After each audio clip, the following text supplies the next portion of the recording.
Hi, my name is Ronan, and welcome to my video today.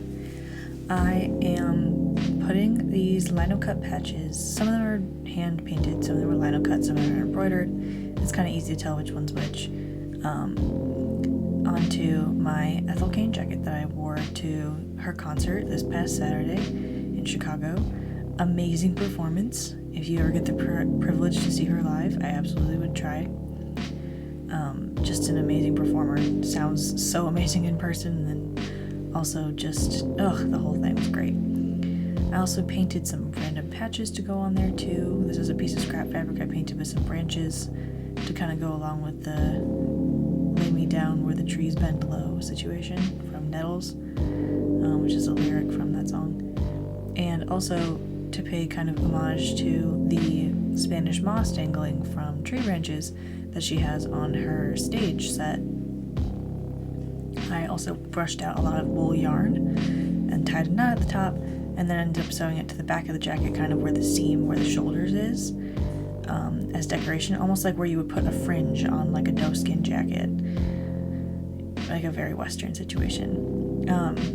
And then I sewed it on. I'm actually allergic to wool, so I was really worried that this would be way too itchy and that I wouldn't be able to wear it, but the fabric between my skin and the wool was thick enough that I was completely fine. I had a couple layers on.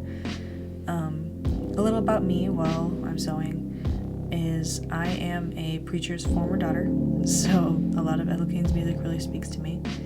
If you haven't ever heard of Ethel Cain, I don't even know where to start. You're gonna have to do your own research. Just know that her actual name is Hayden Anadonia, and Ethel Cain is just a stage name, like a character that she plays. I don't even know where to start.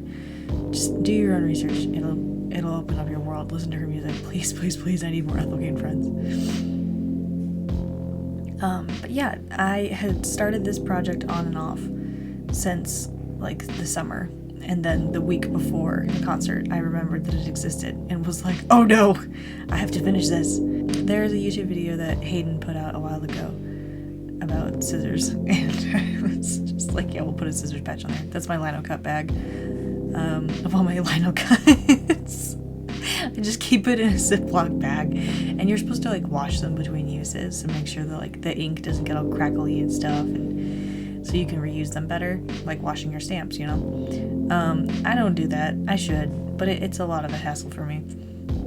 Also, ignore the gutted kitchen behind me. We had a lot of weather damage from a storm that took place here in Chicago last month. It put a branch through my parents' roof that then dribbled a lot of rain down into our kitchen, and mold started, so we had to like gut the kitchen, and we're waiting for the insurance to throw us a bone. This is the only patch that I didn't sew a full, like, hem is not the right word, but like fold the whole border on. So in order to keep the fabric from fraying, typically you would fold back like a centimeter or two at the ends and then sew that down. But for this one I didn't do that because I wanted there to be a little bit of a frayed texture. Don't know why this was the one that I decided to do that with. Plenty of other ones I could have also done that with. I don't know. Your guess is as good as mine as far as why I did that.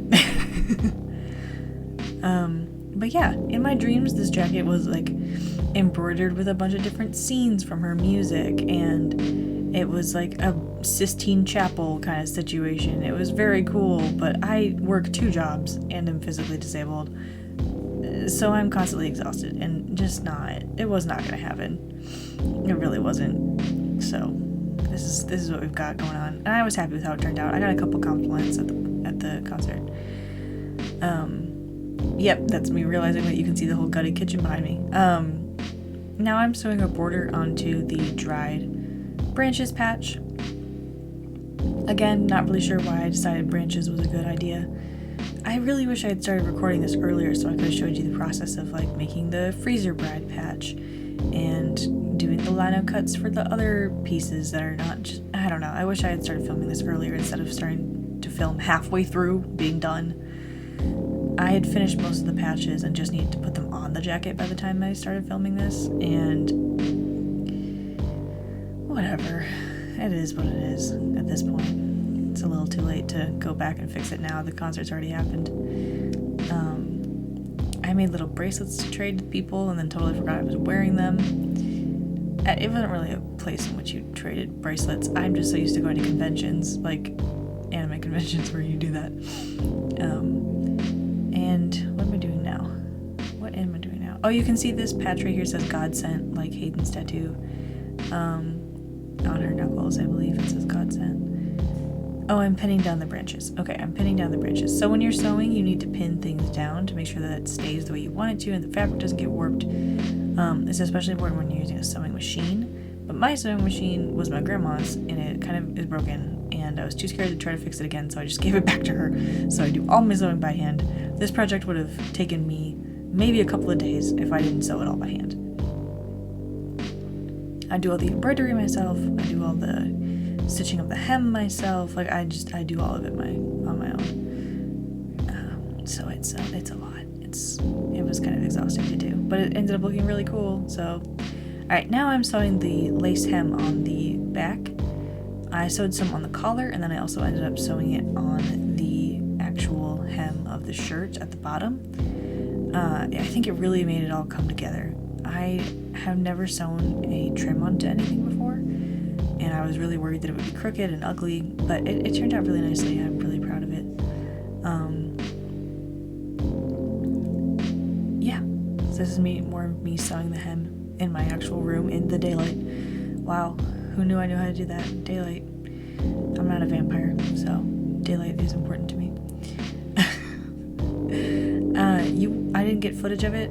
Oh, you can see my nettles patch right there a little bit. You'll see it better when I do like the full turnaround at the end. But I did also do some needle felting after this, which if you've never needle felted, it's basically you have a barbed hook, like a very, very small barbed